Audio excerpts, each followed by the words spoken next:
So my husband and I had been married 3 years, and I was out in the backyard one day playing frisbee with my dog, and threw the frisbee, and he came back and dropped it, and I bent down to pick the frisbee up and raise back up, which always kind of set me off. And you never know, sometimes I could do it, sometimes it would set me off.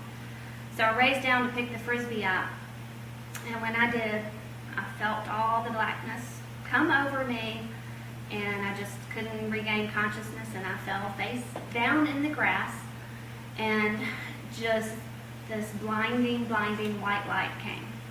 And I knew I was face down, and I just was trying so hard to wake up, and my heart felt like it was beating 100 miles a minute, and I couldn't wake up, and I just kept praying, Lord, please bring me back. It was just the most frustrating thing because I just couldn't get awareness. I couldn't wake up. And I remember feeling the grass in my lips as I was praying, just please bring me back. Lord, please bring me back. And so I kept just fading in and out of this blinding white light. And at the time I was conscious enough to say, I'm afraid I'm dying. And I finally came to, and I was able to stand up, and my husband was inside. This was on a Sunday afternoon in October. My husband was inside the door watching NFL football, and he had the door open. We had a screen porch, and I remember looking in at him watching the TV, and I was so thankful I had come to. But then I looked down, and I was still on the ground. And so I knew I passed. I'm so emotional today. That's okay, Kim. It's okay. It's okay. We're all going to be emotional. Every time I tell it, I'm just reminded of what I was saved from. And I don't know why God saved me at that time, but He did. And I knew I had passed. And I just prayed. I said, Lord, I'm not ready to leave Him yet. And I was talking about my husband. We'd just been married 3 years. And he was the love of my life. And I just said, I'm not ready to leave Him yet. I can't. And so, as I was praying this, looking at myself, I still felt the grass in my lips. And this blinding white light just came over me again. And I finally did come to. I woke up, but I was so fearful that I wasn't really here, that it was just, my thoughts thinking I was here. So I was very shaky when I came to. And I was very, very weak. But I sat up. And Jim still had no idea this had happened to me yet. And so I thought, I've just got to get enough strength to call his name. And I sat up, and I did. And he rushed out to me, and I was sitting on the ground, and he just held me, and he took my pulse. And Jim's a veterinarian, so thank goodness he has just the medical knowledge and understanding that, wasn't so foreign to him. And so he just held me, and I said, honey, I died. I know I died. And he let me back to say goodbye to you for just a few minutes. And I will never, there are no human words. There really are no human words for what I felt at that moment, because everything in life I had ever placed significance on meant nothing. And when I say that, I mean the ER, the ambulance came, and they put me in the ambulance, and they were working on me, and I just laid there, and I looked at the machines the doctors use, and I thought, it means nothing. It means nothing. Because I have never been so aware of just a sovereign God in control of everything. And I said, the only way I could sum it up is that my life was just like a single grain of sand on this endless shore. It was so small compared to how big He is. And it left me speechless. I mean, I've got chills all over my body right now just remembering that. And this sounds crazy, but there are times where I envy that moment because I've never been so aware of just how in control and sovereign He is. so they took me to the hospital, and we did all that and did all the treatments, and I knew that that was my final wake-up call, because if it happened again, I wouldn't wake up. So 2 months later, we chose to go to Charleston, South Carolina, where there was only one doctor in the country doing this procedure at the time, and it was an experimental procedure. It was called alcohol ablation.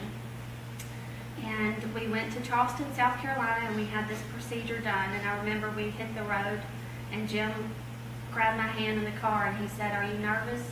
And I said, "Not at all," because I had given everything up to God. And I knew that even if I died on the table, I'm okay with that, because I know that that will be His will. And I had no fear. And what I learned from that is, when we surrender everything, including our life, we have no fear. I know what Paul says now when he says, "In my weakness I'm strong," because when you surrender that, He is your strength. And I've never felt so strong in my life. And that was the weakest time of my life. I envy that time. I wish I was that strong today. So we went and we did the procedure. And they actually thread a catheter through your femoral artery, and they thread it to your heart, and it injects ethyl alcohol into the heart muscle, which is toxic to the heart. So it basically gives you a heart attack on the table. They call it a good heart attack. So I was awake during the procedure, and we had that done, and I had some complications afterwards, but I look at that. I had another pass-out episode where I coded on them in the hospital the next day. My heart stopped for 8 seconds, and they all ran in and worked on me, and that was fearful, but because of that, I stayed in the CCU an extra day. And there was a gentleman in the room next to me who had had the same procedure I had, who didn't know the Lord. And he had complications. His lungs had filled up with fluid, and his family didn't know the Lord. And something in me said, "You get up and you go and pray for him." And I had yet to get up off the table at that time. So I asked the nurse, I said, "Can I go next door and pray with him and his family?" And I had the strength. I had all my machines attached to me, and we rolled to the next room, and I sat on his bed, and I held his hand. I've never met this guy in my life. His name was John. I don't know where he is today, but I think of him often and wonder if he's doing well. But we prayed, and I prayed the verse that sustained me. It's Matthew 17:20. "I tell you the truth, if you have faith as small as a mustard seed, you can say to this mountain, 'Move from here to there,' and it will move. And nothing will be impossible for you." And I believed that my heart was a mountain, and God moved it. And He is the ultimate healer. I totally believe that. And so I prayed that for John.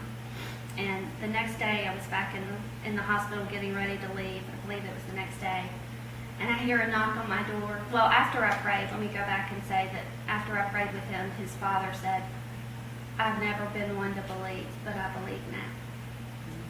And the next day, when I was getting ready to leave in the hospital, and I was in my room, I was packing my bag, moving so slow, and I hear this knock on the door, and it's John and his dad, and he had the biggest grin on his face, walk into my room, and they said, "We just wanted to show you we're here." And it was just the sweetest moment. So that was God. And so we came back home, and I've never passed out since, and that was 9 years ago.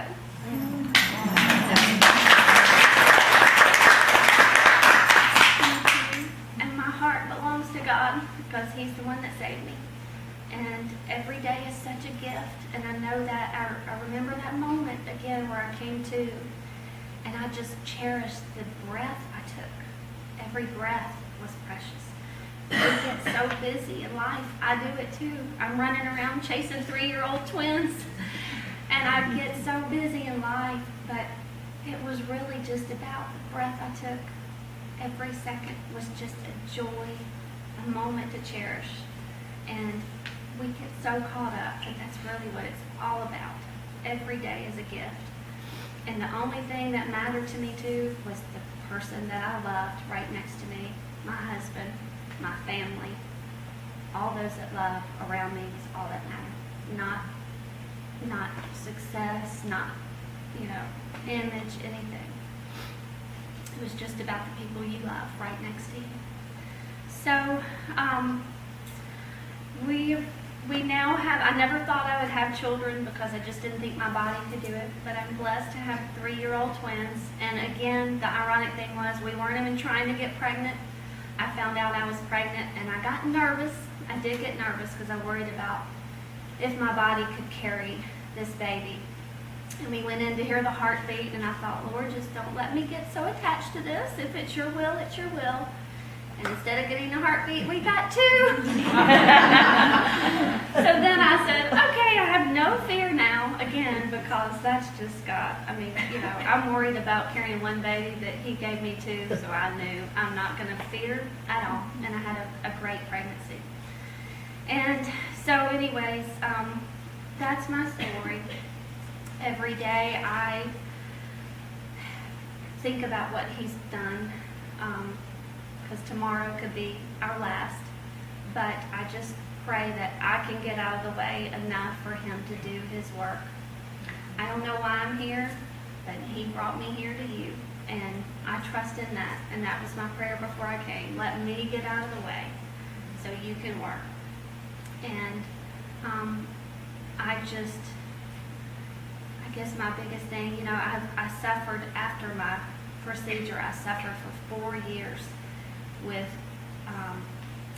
very intense anxiety, just plagued with anxiety attacks. I couldn't go anywhere. I couldn't even go to the grocery store because I had a fear that I'd get in the back and have an anxiety attack. And I think that was just my brain had become so accustomed to living the way I was, of constantly fearing I was going to pass out, that I couldn't readjust my thinking to think I was okay. And so I always, just my heart is so heavy for people that have anxiety. I think people with heart conditions. And I had to go through post-traumatic stress therapy and all of this. And of course, 3 months after my procedure, we found out Mom had breast cancer. And then 3 months later, my brother died in a freak drowning accident. And again, it was just kind of one thing after another that year. But I think those things really drew us closer to God. Because again, you realize you don't have control. And He's always, I do know this. I never pretend to know His will. But I do know that His will is good. And it's perfect, always. And I trust that even when I look around and I think our world is falling apart, I trust that He is still that same sovereign God that met me there that day. And He loves me. And He loves you beyond our comprehension. And I just trust that every day, everything falls into place for good. And so I look forward to the day I meet Him for good. But I'm blessed to be here, and I do want to cherish every moment and every day. And I'm so blessed to be here with y'all. I do thank you for having me.